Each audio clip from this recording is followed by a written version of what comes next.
Alrighty, reptile shop stories number 3. This is kind of fun. So this one was an interesting one. Again, back at Reptilian Haven when I worked there, the store is no longer around, but this was a long time ago. I think I was like maybe 18 or 19 at this point.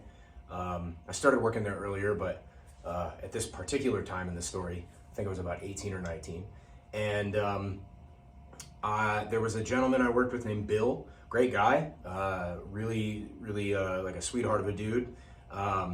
He was, I believe, a manager at the time, or acting manager of some kind, and he was also in charge of being the guy who worked with, we had, the owner of the store had a Venomoid albino Western Diamondback that we kept in the shop, mostly as a display. Not sure whatever happened to that animal, because I wasn't there when in the last year or two of the shop, so I don't remember what happened to it. It was really old, even when I was there.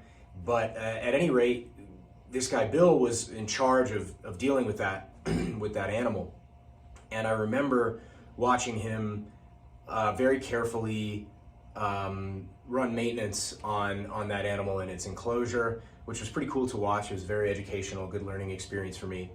But there was a point in time when I realized, okay, maybe this isn't for me, which I'll elaborate on in a minute. We also at the time had, I think maybe 3 Varanus Gouldi. I think it was either Gould's monitors or Argus monitors. I can't remember which. Really can't at all. And for all I know, they might be the same thing. I can't really remember. Someone will correct me, I'm sure. But at any rate, we had each of these in large vision cages. That there was a section of very large vision enclosures that surrounded what became the office for the owner. And on the front-facing side was where the access for all these vision enclosures were. And Bill was just running some maintenance, feeding the Argus monitors. And there was one in kind of the corner, and he slid the glass open and he was tossing rats in, or it was either pre-killed rats or mice, into the enclosure to feed the Argus monitor. He tossed one in, and I remember the animal ate it. He tossed the second one in, went to reach for a third one, and the monitor had ignored the second rodent that he had thrown in, and as he tossed the third one in, the Argus monitor dove right past the rodent and caught Bill for a split second right here on his thumb. And it was an absolute flash. Like, it was so quick, it didn't look like he had even made much contact with Bill's hand. But it left a very substantial gash here on Bill's thumb. And it bled profusely, of course. They ended up getting out some iodine, putting iodine on it. And, we shut the door to the enclosure, all of this. And I remember Bill looking quite pale, both I think from shock and from the blood. And I don't recall if he ended up getting stitches. I think he did, but my memory isn't perfect around that exact moment. And it was really interesting, and I felt bad for Bill. He ended up being just fine. There was no permanent damage to his hand or anything like that. But it was a shocking moment for me. And this was the moment when I realized that I would not be cut out for keeping either semi-dangerous monitors or semi-dangerous lizards, and also I just wouldn't be cut out for venomous stuff.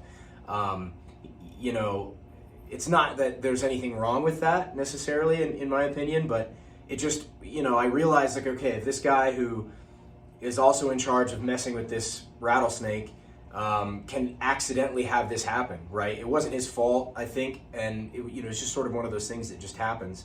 But I just decided that this was something I wouldn't really be willing to do. I've been bitten by collared lizards and Uromastyx and Xenagama, you name it, and I didn't handle that well. So I imagined that if I ever got bit by a substantial monitor lizard or by a venomous snake, that it just wouldn't work out, wouldn't be the right thing. So just an interesting story. Also, just casual little update.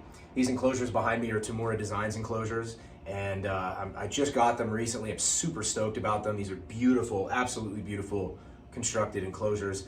Right now I have this houses a 1.1 pair of Uromastyx yemenensis. This one houses a single adult male ornate.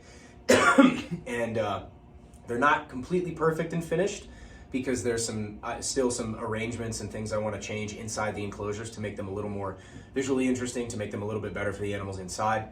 But I genuinely couldn't be happier with these things. They're absolutely stunning, and I'm really psyched to have them. So shout out to Tamura Designs. I think that's it. So anyway, hasta luego, internet.